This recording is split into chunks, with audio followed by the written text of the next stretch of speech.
ಬಂಕರಿಂದ grill ಕನ್ವೇರ್ಗೆ ನೇರವಾಗಿ ಕಾಯಿ ಹೋಗುತ್ತೆ. ಆ ನೇರವಾಗಿ ಹೋಗುವಂಥ ಕಾಯಿ ನಿಮಗೆ ಕೆಳಭಾಗದಲ್ಲಿ ಕಸಗಳೆಲ್ಲ ಉದುರುತ್ತೆ. ಕಸಗಳು ಉದುರಿ ಮೇಲ್ಭಾಗದಲ್ಲಿ ಮತ್ತೊಂದು ಕನ್ವೇರ್ ಇದೆ.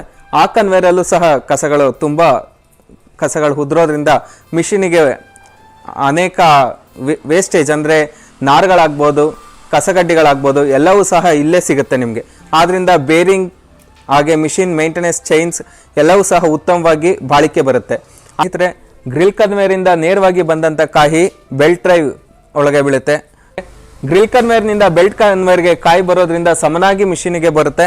ಆ ಮಿಷಿನಿಗೆ ಸಮನಾಗಿ ಬರೋದ್ರಿಂದ ಕಪ್ಗಳಲ್ಲಿ ಕಾಯಿ ಸಮನಾಗಿ ಹೋಗೋದ್ರಿಂದ ಬೇಗ ಬೇಗ ಕಾರ್ಯವನ್ನು ನಿರ್ವಹಿಸುತ್ತೆ. ಹಾಗೆ ಮಿಷಿನಿಂದ ನೇರವಾಗಿ ಇಲ್ಲಿ ಸುಲಿಗೆ ಬರುತ್ತೆ. ಉತ್ತಮವಾದಂಥ ಸುಲಿಗೆಯನ್ನು ನೋಡ್ಬೋದು. ನಾವು ಹಳೆ ಸುಲಿಗೆಗಳಂದರೆ ಕೈ ಸುಲಿಗೆಯ ರೀತಿಯಲ್ಲೇ ನಮ್ಮ ಕಾಯಿಗಳು ಬರ್ತಾ ಇರುತ್ತೆ.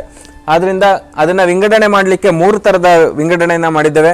ಉತ್ತಮವಾದ ಕಾಯಿಗಳು ನೇರವಾಗಿ ಬಂದಂಥ ಕಾಯನ್ನು ವಿಂಗಡಿಸೋದಕ್ಕೆ ನಾವು ಕನ್ವೇರನ್ನು ಮಾಡಿದ್ದೇವೆ.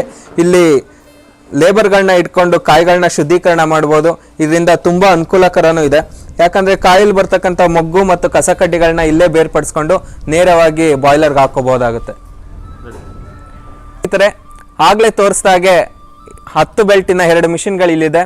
ಮುಂದೆ ಬಂದಂಥ ಬಂಕರಿಂದ ಕನ್ವೇರಿಗೆ ಬಂದು ಕನ್ವೇರಿಂದ ಮಿಷಿನಿಗೆ ಬಂದು ಸುಲಿಗೆ ಆದಂಥ ಸಿಪ್ಪೆ ಹಿಂಬದಿಗೆ ಬೀಳ್ತಿತ್ತು.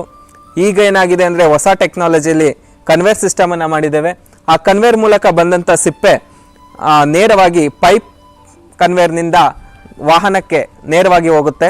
ಆದ್ದರಿಂದ ಲೇಬರ್ ಕಾಸ್ಟಿಂಗ್ ಉಳಿಯುತ್ತೆ. ಇಲ್ಲಿ ಎತ್ತಾಕೋದಾಗಲಿ ಮತ್ತೊಂದಾಗಲಿ, ಹಾಗೆ ಗಲೀಜು, ಪುಡಿ, ಕಸ ಎಲ್ಲವನ್ನೂ ಸಹ ಬೇರ್ಪಡಿಸುತ್ತೆ. ಉದಾಹರಣೆಗೆ ಹೇಳಬೇಕು ಅಂದರೆ ಕನ್ವೇರ್ ಮೂಲಕ ಬಂದಂಥ ಚೂರು, ಪುಡಿ, ಅಡಿಕೆಯ ಚೂರುಗಳೆಲ್ಲ ಇಲ್ಲೇ ಸಿಗುತ್ತೆ. ಇದರಿಂದ ನಿಮಗೆ ತುಂಬ ಅಮೌಂಟ್ ಸೇವ್ ಆಗುತ್ತೆ. ಹಾಗೆ ಇಲ್ಲಿನ ಲೇಬರ್ ಕಾಸ್ಟಿಂಗ್ ಸಹ ತುಂಬ ಉಳಿಯುತ್ತೆ. ಯಾಕಂದರೆ ಮೊದಲು ಇದನ್ನೆಲ್ಲ ಎತ್ತಾಕೋದಕ್ಕೆ 4-5 ಜನ ಲೇಬರ್ ಬೇಕಾಗಿತ್ತು.